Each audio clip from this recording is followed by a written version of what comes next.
Good morning. In my continual efforts to synthesize down a simple format for conversation in resolution of problems, I wanted to make another stab at that. So number one is always humility, which is I could be wrong. And I could go into many arguments for why it's possible for anybody to be wrong, but that is the hallmark of true problem resolution, so far as I can tell. If you can't be humble, then you are playing a win-lose game where you expect the other person to accept defeat.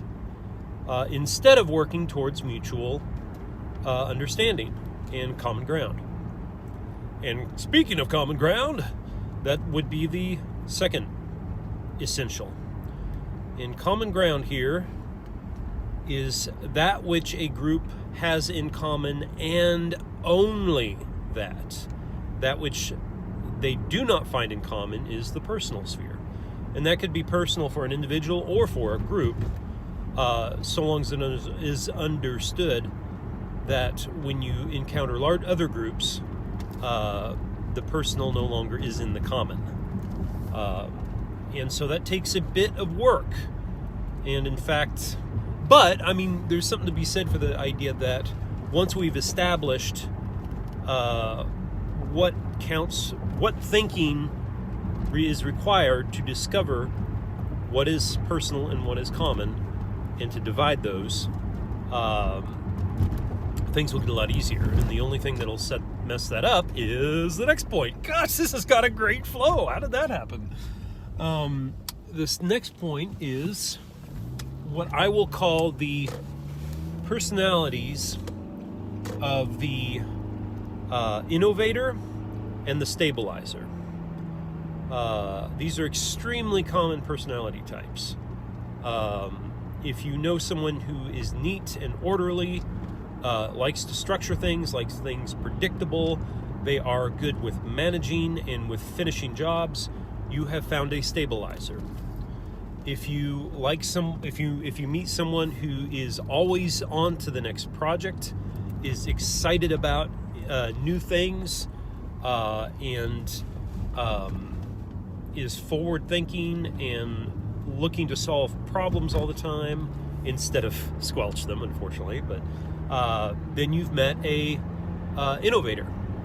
Now the thing, and so these roughly, very, very, very roughly, could be overlaid with the political concepts of liberal and conservative, but not quite.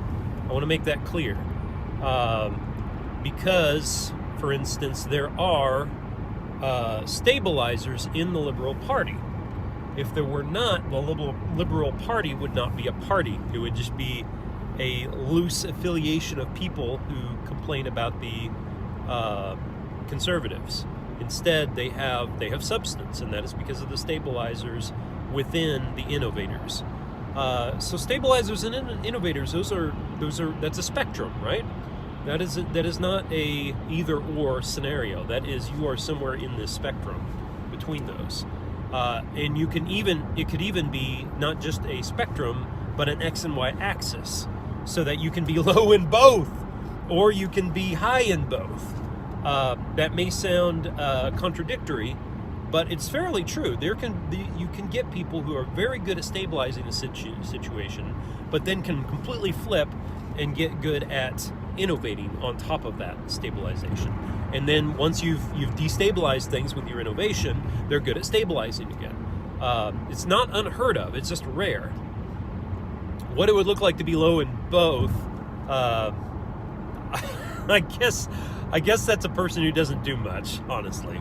Although that's pretty stable, so maybe I'm kidding. Maybe there's a bottom that you reach. So I haven't theorized about that, and I'm not going to right now.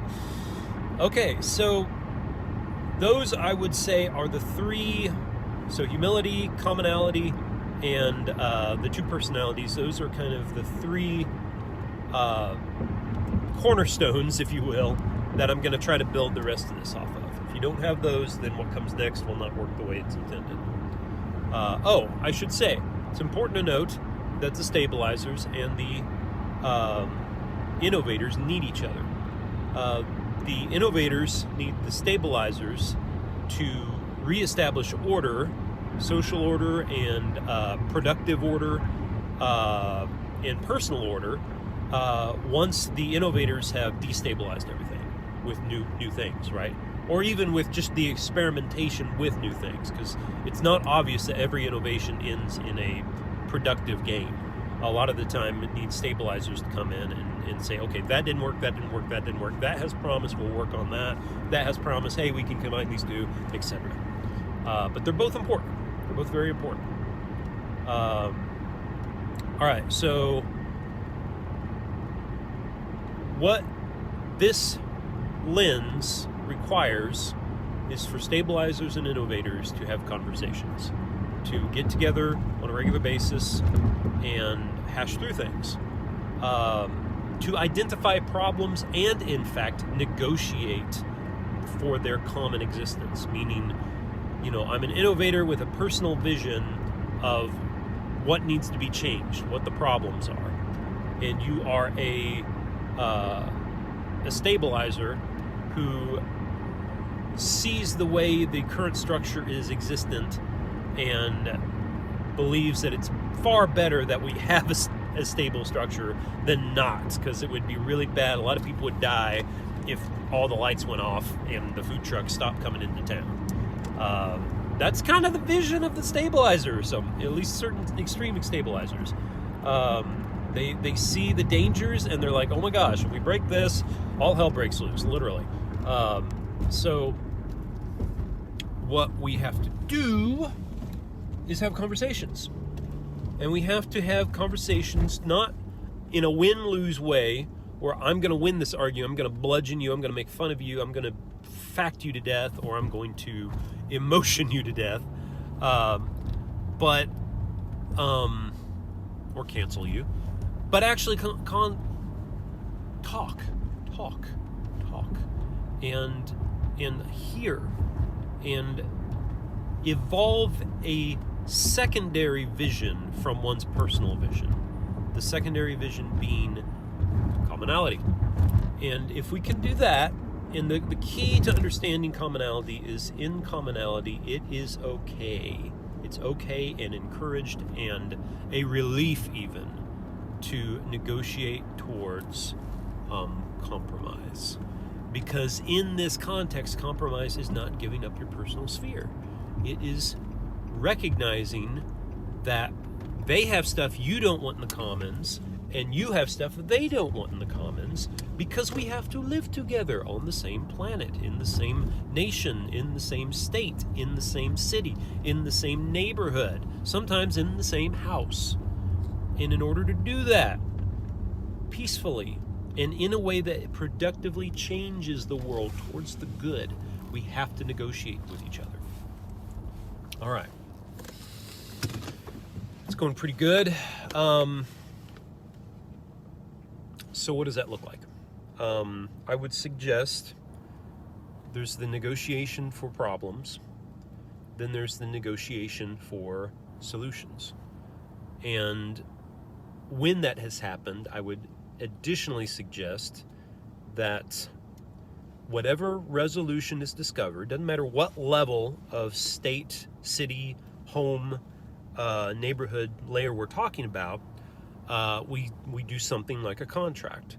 Doesn't necessarily have to be legal, although, because, ideally any negotiation can be resolved in a house. It does not need to involve the law. It could, I suppose, if it's a legally binding contract, and maybe that needs to be done. I'm not sure.